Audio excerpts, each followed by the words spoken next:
I have dated 4 boyfriends in total. The first one was a rich young master. I chased after him for 2 years, and we dated for 3 months. When we broke up, he looked down at me arrogantly and said, "Victoria, I was just playing with you." The second boyfriend was a university professor. I was the one who pursued him as well, and we dated for a year. When we broke up, he smiled gently and said, "Victoria, I don't have time to wait for you to grow up." The third boyfriend was a big movie star. He was the one who pursued me, not the other way around. When we broke up, he mocked me, "A bastard really is disgusting. You wiggle a finger and you throw yourself at me." Later, when I publicly announced my marriage to my fourth boyfriend, all of them appeared one by one. Chapter 1. Life is long, and I wish to spend it slowly with you. I posted my marriage announcement on Moments, attaching a photo of the marriage certificate between Luis and me. Friends who knew me well all sent their blessings. Among the many comments, I saw one very discordant message. "Are you serious?" I took a look. Turns out it was from Hudson. Hudson, my first boyfriend, my first love. Technically, though, the breakup had been so humiliating that he never held any white moonlight nostalgia in my heart. With his arrogant young master personality, he should have deleted me long ago. Why did he still keep my contact? Maybe he thought it didn't matter anymore, so he just left it there. I replied one by one to all the congratulatory messages, skipping Hudson's ambiguous comment. Then I sent Luis a voice message. "Buy me a small blueberry cake on your way back." Just after sending it, I received a message from Pablo. I was stunned. Why would Pablo message me? "You getting married?" My feelings were complicated. When I was with Pablo, I had imagined our future more than once. I met Pablo in university. He was a PhD senior, 6 years older than me, gentle, considerate, and polite. When we broke up, he stayed calm. Even though I cried and begged him not to leave, he still gently wiped my tears, smiling as he said, "Victoria, you're too immature. I don't have time to wait for you to grow up." That was Pablo, always disciplined and proper. Even when I broke down, he remained composed. When he pointed out my flaws, he spoke as if giving an academic presentation, which caused me endless self-doubt afterward. But those painful days have passed. I glanced at the marriage certificate beside me. I have found where I belong. Yes, we already registered. On his end, the typing indicator kept showing. After a long time, he finally sent, "Congratulations on your marriage. Thank you, Senior." Turns out the intense love and hate I once felt for Pablo have faded over time. I exited the chat and opened TikTok, only to see that the top trending news was actor David turning dark-faced during a live stream. The comments were full of, "Brother just saw something, why did his expression change so fast?" I raised an eyebrow. This brat, after all these years, still so unable to hide his emotions. But with his background and status, he never had to pretend. David, my third boyfriend, although he said very cruel things when we broke up, they didn't affect me much. On the very first day we dated, I knew we wouldn't last. I knew he didn't have good intentions. But I was too lonely then. I just wanted company, so when he pursued me, I agreed.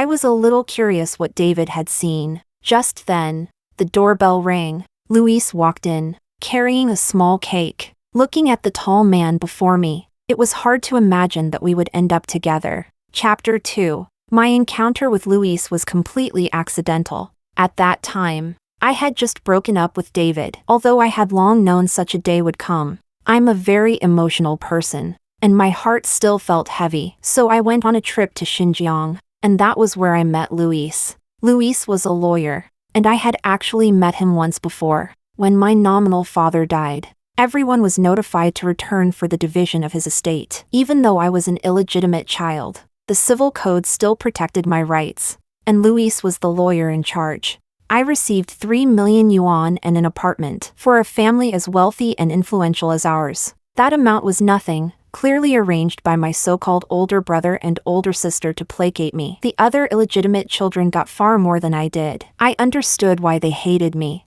but none of it mattered. That money was enough for me to live a simple life. Luis asked me professionally whether I needed legal assistance. I told him I didn't. After that, we never saw each other again. I didn't expect we would meet again in the picturesque beauty of Xinjiang. Luis said that his wallet and ID had been stolen, and I was the only person he knew there. He asked if he could travel with me. I figured I was just out having fun anyway, and as a woman traveling alone, I indeed wasn't very safe, so I agreed. Luis usually looked cold and aloof, but he was surprisingly attentive. He knew so much about everything, no matter what topic I brought up. He could connect instantly. Traveling with him was genuinely joyful. He taught me how to ride a horse on the vast grasslands of Xinjiang. He took me galloping across the earth, the whole world unfolding beneath us. In that moment, I felt as if I had finally let go of the misfortune and sorrow of the past 20-some years of my life. I was a comic artist, and I turned my Xinjiang experiences into a comic. Overnight, it went viral across the entire internet. That success in my career helped me forget the bitterness of my romantic failures. After returning to Shanghai, I became closer with Luis. We talked about everything, north and south, past and present. Sometimes I was amazed at how aligned our thoughts were. Our tacit understanding felt like we had known each other for years. We often arranged trips together. One night in Lijiang ancient town, both Luis and I had a little to drink. The moon in the sky was bright. I laughed and asked Luis, "Do you like me?" Luis gave a faint smile. "You noticed?"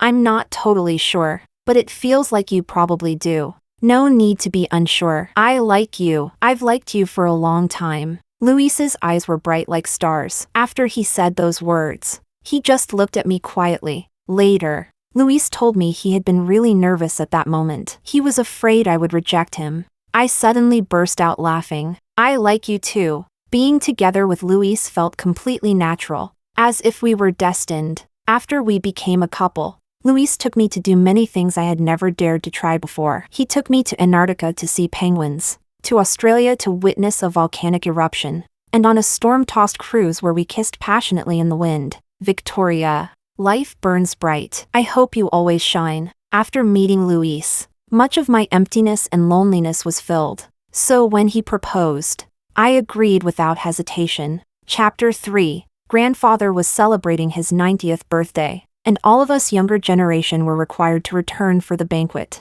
I didn't want to go with every cell of my body, but grandfather cared most about his reputation. If I dared embarrass him in public, he would probably throw me out of Shanghai. Besides, back then when my siblings wanted to destroy me, he was the only one who stepped in to stop them. So even though I knew this banquet would disgust me so much I wouldn't be able to eat, I still had to go. Fortunately, Luis would be accompanying me. When my siblings saw me, their eyes were full of unfiltered hatred, as if they were looking at garbage. There were 4 illegitimate children in total, but I was the one they hated the most because my mother had been very cunning. She had almost become the official wife. I was brought home when I was 12. They gave me a privileged life, but that house was the place I hated the most. Amelia had disliked me since we were young. She often played petty tricks behind the scenes, locking me in the yard on rainy days, cutting power to my room in summer and sealing the windows, inciting classmates to bully me at school. Among everyone in that house, Amelia was the one I hated the most. When I later discovered that Amelia liked Hudson, I suddenly thought of a way to take revenge. I would seduce Hudson and make Amelia, that arrogant princess, taste what it was like to lose something she wanted. I humbled myself around Hudson for 2 years. Everyone said I was as cheap as my mother, seducing men at such a young age. I didn't care, because at that time, my hatred for Amelia was stronger than anything. Eventually, I succeeded and got together with Hudson. I still remembered the furious, flame-spitting look in Amelia's eyes when I appeared holding Hudson's hand. "Victoria, you really are like a haunting ghost," Amelia said darkly. The more miserable she was, the happier I felt. I smiled brightly. "Thanks to all of you, I'm living well in Shanghai." Amelia glanced at Luis beside me and let out a mocking laugh. "Where did you pick up this stray man?" "Miss Amelia, long time no see. I'm Victoria's husband, Luis," Luis said calmly before I could respond. The moment Amelia heard Luis, the disdain in her eyes vanished. Luis came from a prestigious family of legal scholars, and his grandfather had even participated in legislative work. "Miss Amelia, your words offended Victoria and insulted me as well. I must ask you to apologize," Luis said gently, but with overwhelming pressure. Amelia was so angry her face turned red. She stiffened her neck, unwilling to apologize. I noticed more and more people turning to look at us. Leo said in a deep voice, "Amelia, apologize to them." Although unwilling, Amelia still reluctantly apologized. Sighed, Amelia was far more cowardly now than she had been as a child. Just as I sighed to myself, I noticed someone staring at me. Following the gaze, I discovered it was Hudson. Of course, given our family's connection,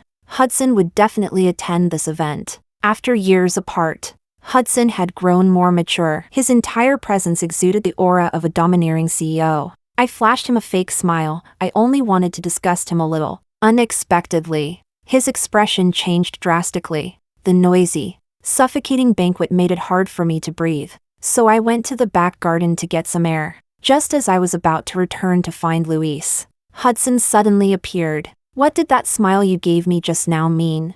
I was honestly annoyed. Hudson always carried himself as if he were above everyone, full of young master syndrome. Back then, in order to make him fall for me, I had spent so much energy. Although my motives were impure at first, people develop feelings. Hudson helped me several times, and for someone who was alone and helpless, his help was like a timely snowfall in winter. So eventually, I genuinely fell for him. But we only dated for 3 months. When we broke up, he trampled my dignity into the ground and belittled me like I was worthless. I casually brushed him off. Nothing, just saying hello after so many years. He fell silent for a moment. When he spoke again, maybe it was my imagination, his voice seemed strangely dry. "You really got married?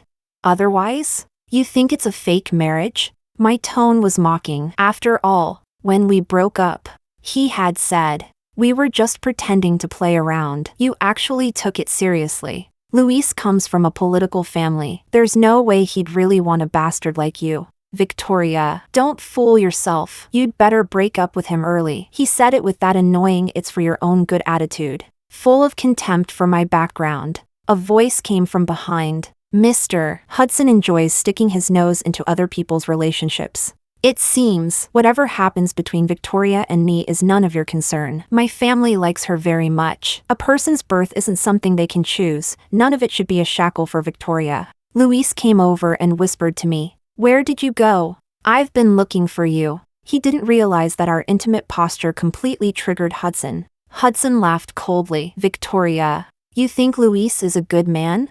I glanced at him strangely. Hudson had lived abroad for years. When did he learn to slander people so viciously? "If he's not, then what about you?" Hudson's chest heaved with anger. I didn't notice that behind me. Luis was looking at him with a victorious smirk. Chapter 4. After the banquet, Hudson sent me a WeChat message. "Victoria, what I said that day wasn't meant to mock you. I just wanted to remind you. Heh, no need to worry about me. My husband and I get along perfectly fine. Not everyone looks down on me the way you people do. Victoria, I've never looked down on you. It was a voice message. From Hudson's tone, I could even hear a hint of anxiety. "It doesn't matter anymore. I no longer need your respect. Do you still hate me for breaking up with you? But you were the one who lied to me first." I had hated Hudson briefly, but the past had long faded away. My feelings for him, love and hate, were gone. "I don't hate you anymore. If you mind that I lied to you back then, I'll apologize now.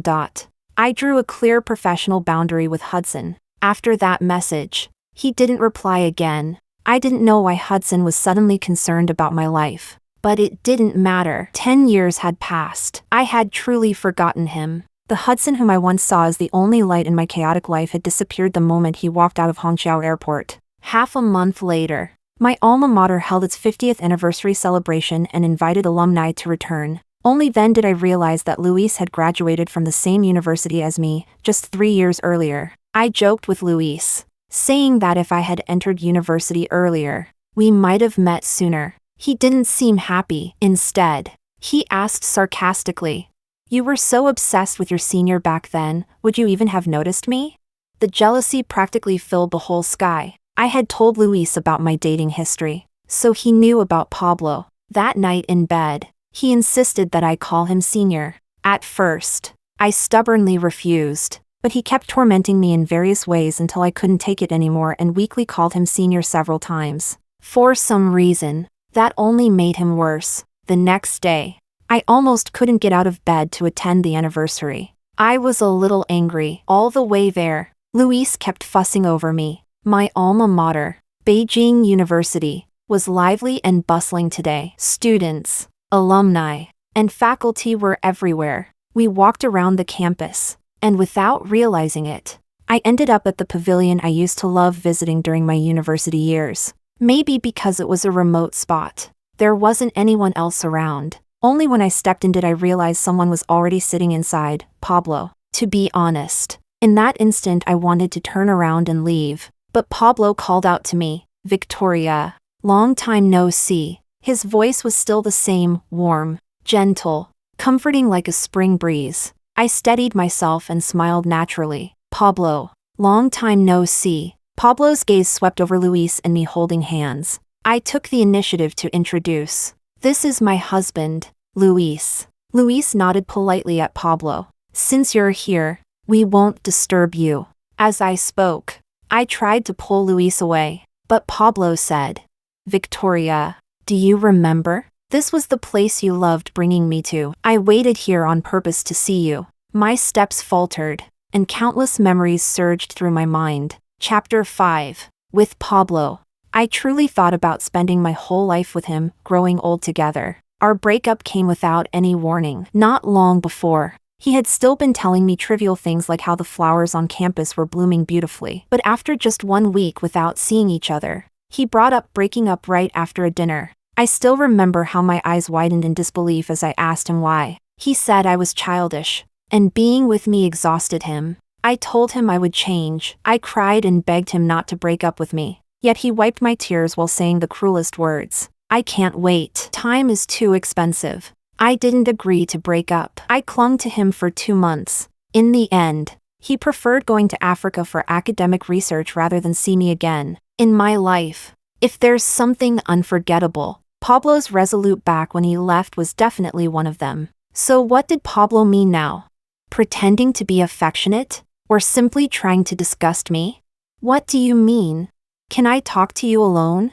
Even when faced with my impatience, he still looked gentle. I used to love how calm and unshakable he was, but now Pablo seemed lifeless. "There's nothing for us to talk about." I threw the words at him and prepared to leave with Luis. "Victoria, I didn't want to break up back then." He suddenly said this to me. After we got together, I began receiving international text messages urging me to break up with you. At first, I didn't care. But later they became more frequent. He started threatening me. Around that time, I was about to graduate. My advisor told me my thesis had been held back and asked if I had offended someone. After thinking for a long time, I finally connected it to the messages. No wonder during that period, although Pablo looked calm on the surface, I often caught glimpses of irritation in his eyes when he checked his phone. You must have guessed, it was Hudson. He threatened me. I didn't want to give in. But I couldn't afford to gamble away years of hard work. So I broke up with you.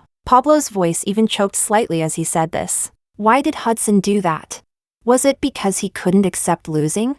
The past doesn't need to be brought up again. Pablo, it's all over now. It's not over. If it weren't for Hudson, the one standing beside you now should be me. Pablo suddenly sounded emotional. Professor, even without Hudson, you and Victoria wouldn't have lasted. Your personalities don't match. Forcing yourselves together would only hurt you both. Luis stepped in. Pablo let out a cold laugh. How would you know? Victoria and I loved each other deeply back then. If I hadn't stepped aside, there'd be no place for you.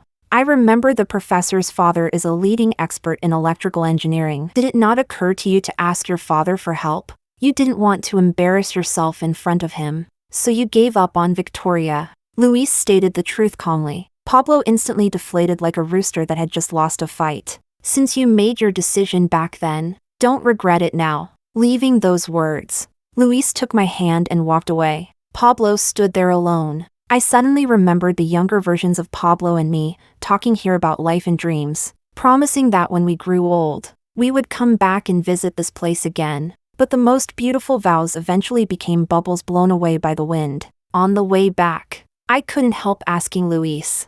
If it had been you back then, would you have given up on me?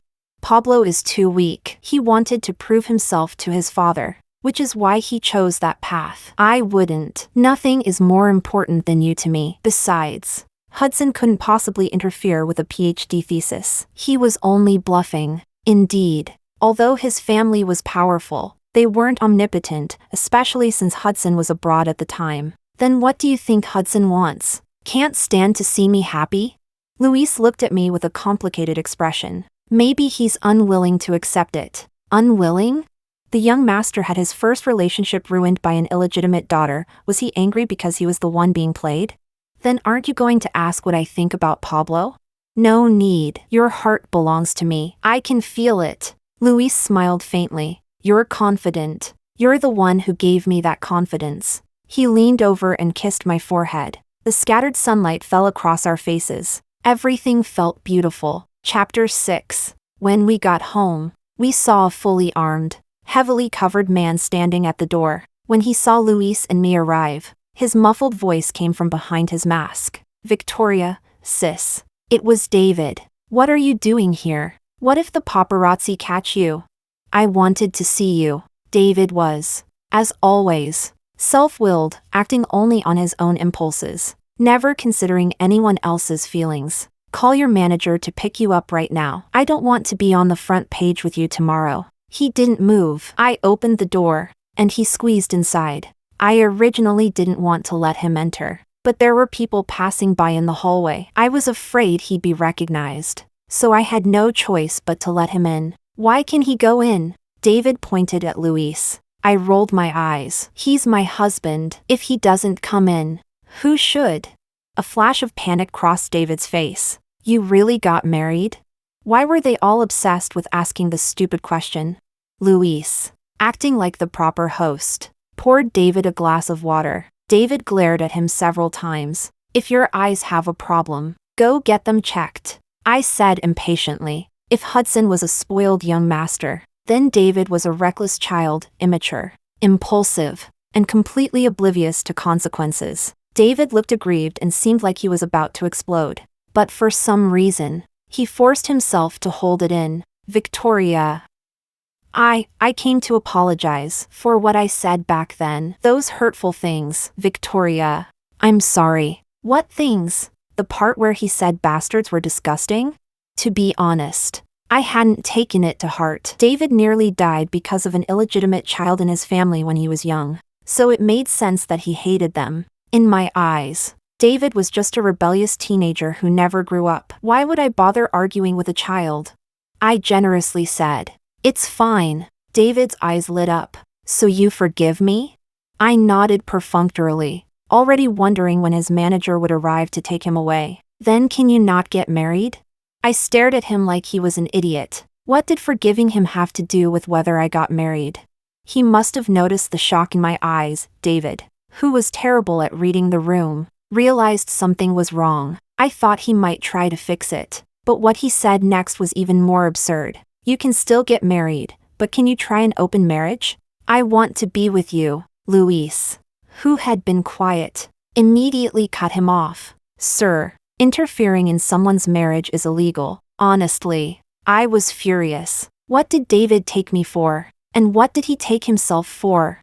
David, are you out of your mind? After so many years in the entertainment industry, is this all you learned? Get out before I lose my temper. I don't want to see you. David's face flushed bright red. Victoria, why is it that after we broke up, you found someone new so quickly? Did you never love me? Is that why you walked away without hesitation? You were the one who wanted to break up. Luis and I got together in the 3rd year after we separated. You couldn't tell I was just acting out of anger back then? No, you insulted me so viciously. I'm not pathetic enough to cling to you afterward. Am I? I replied coldly. David had been spoiled since childhood, used to being willful and disregarding others' feelings, with a mouth both harsh and stubborn. Do you know who told me about your background? It was Hudson. He's the one who broke us apart. Hudson again. My head hurt. David. People who truly love each other don't break up that easily. The moment I said this, David visibly collapsed. Like all the air had been knocked out of him. A knock came at the door. His manager had arrived. Before leaving, David asked if I would forget him. There are posters of you everywhere. How could I forget you? I knew what he really wanted to ask was whether I'd forget what we once had.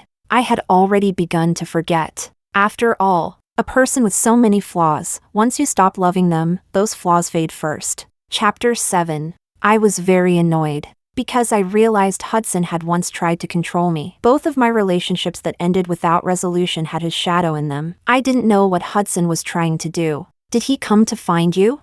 Luis nodded. Luis said that during the later part of our Xinjiang trip, Hudson had come to him. Later, Hudson must have had more important business overseas, so he was busy and quiet for a while. I asked what Hudson said. Luis said it didn't matter. Nothing he said could shake my heart that had already fallen for Luis. Luis was fluent in romance. His sweet talk always overwhelmed me. With Luis distracting me, I soon forgot about Hudson. Luis said his family wanted to have a lively wedding celebration. I agreed. His family treated me very well, and I loved the warmth of his home. But before that, I found out I was pregnant, sitting on a bench in the hospital. I couldn't believe it. I actually had a baby now. Luis, on the phone, was overjoyed. He told me to stay at the hospital and not move, that he was coming to get me. Just as I was subconsciously touching my lower abdomen, a shadow fell over me, thinking it was Luis. I looked up in surprise, only to see Hudson. He saw the ultrasound picture in my hand. His voice was dry as he asked,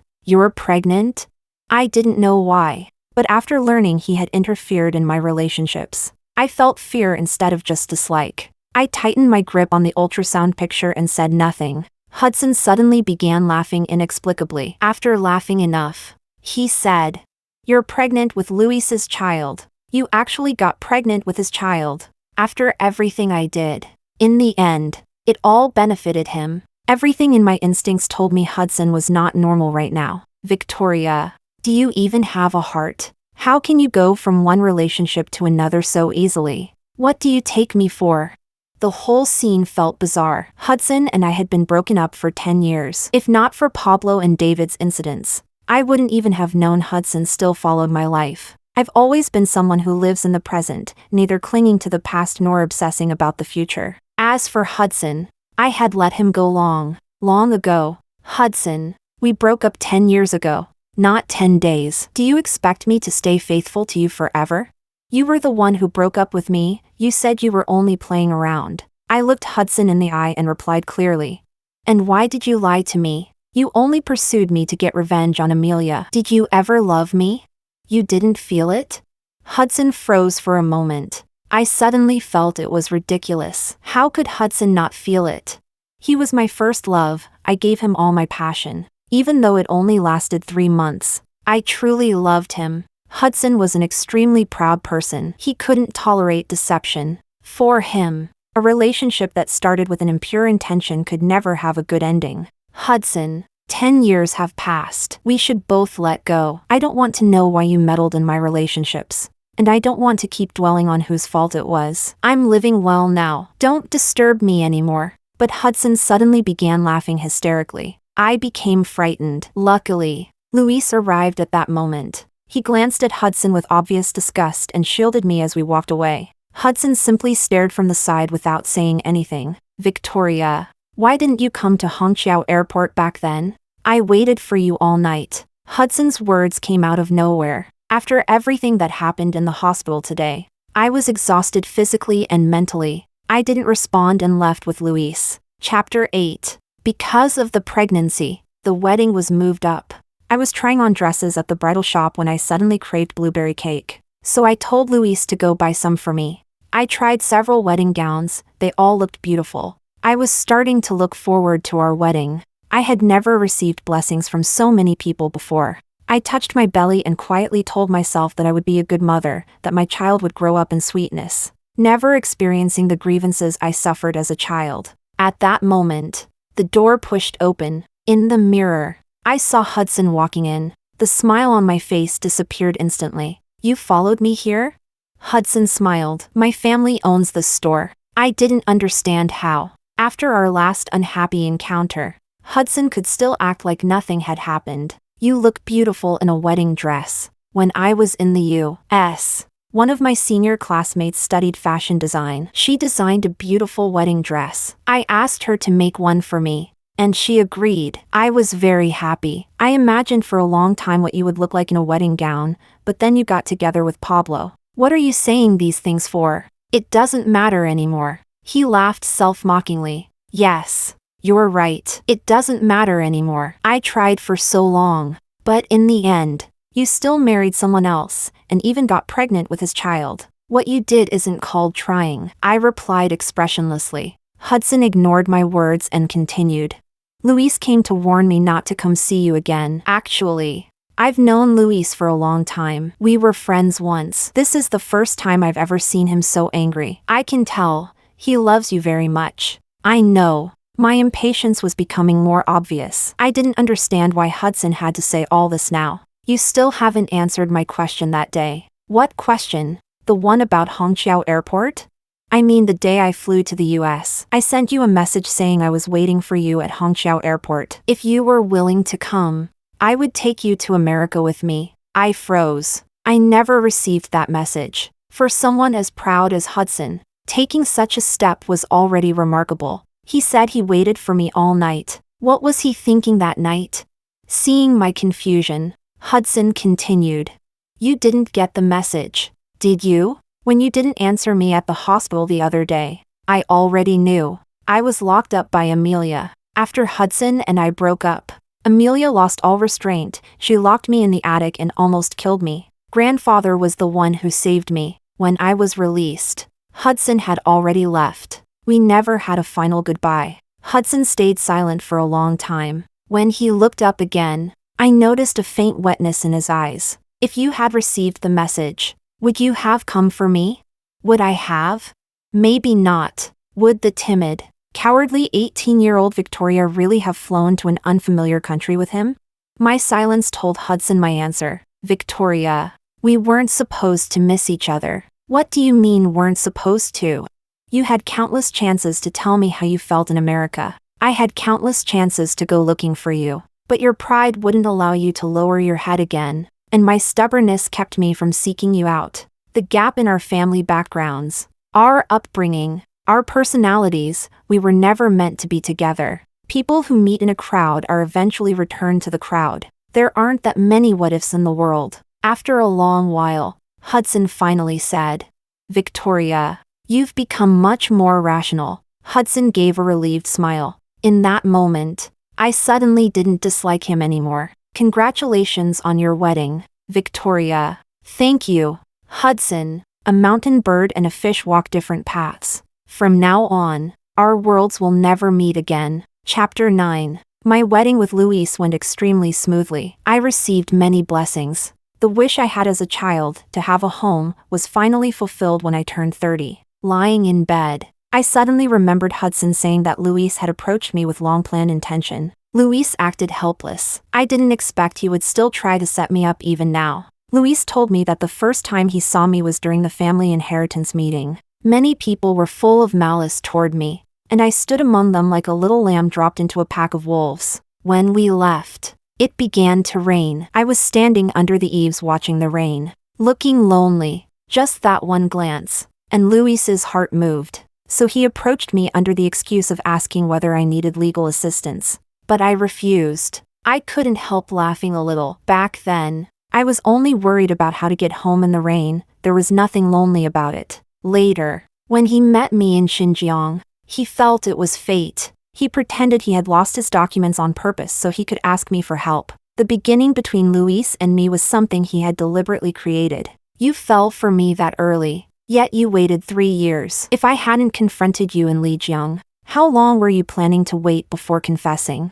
I love you very much. So I was terrified. I was afraid you wouldn't like me. After all, you had once loved others so passionately. I wasn't sure I could make a place in your heart. When I met Luis, I was at the lowest point of my life. My relationship with David hadn't healed my emotional exhaustion, it only deepened my self-doubt. Around that time, my so-called mother passed away. I had never received even a shred of love from the person who should have loved me most in this world. I fell into deep self-questioning. If I hadn't met Luis, I don't dare imagine what kind of person I would be now. I'm grateful for your premeditated approach, I said. Luis kissed me. I should be the one thanking you for giving me the chance to walk into your heart. A friend once asked me why I ultimately chose Luis. Luis is not only the man I love, he is the right man. Even without the unexpected events, none of my first 3 relationships would have lasted. The proud Hudson, the weak Pablo,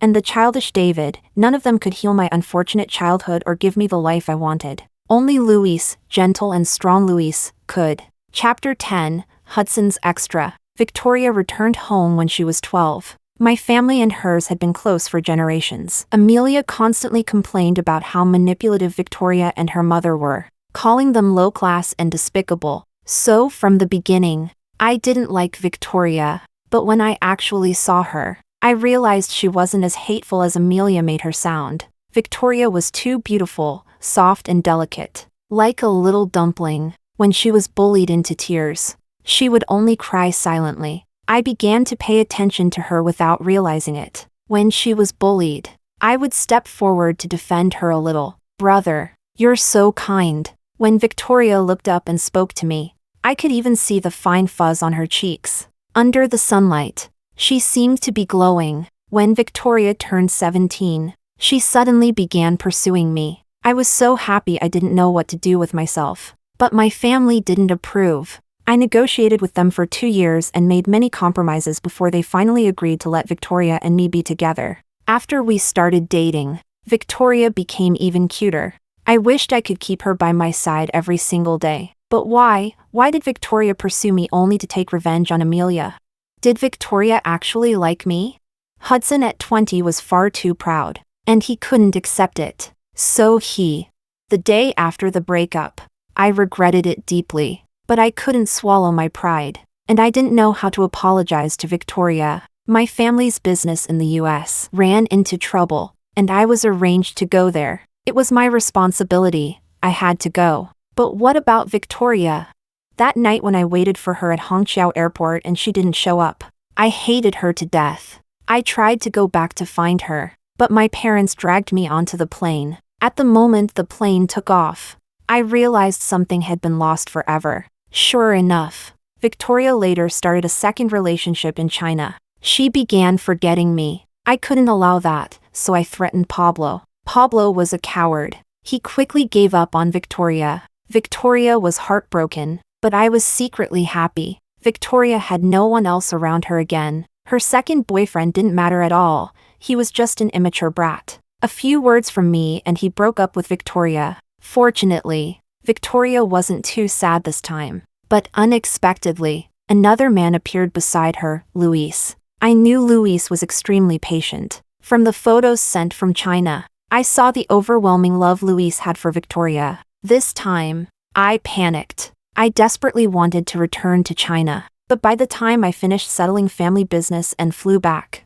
Victoria had already married him. I was one step too late. Victoria loved Luis. The way she looked at him, with trust and dependence. I had never seen her look at me that way. I realized Victoria was truly happy now. I was completely removed from Victoria's life. I still unwillingly sought Victoria out. And then Luis came to find me. Luis had always been calm and composed since childhood. I had never seen him so furious. He and I ended up fighting. Ignoring all dignity, Luis called me trash. He said I disgusted him and Victoria.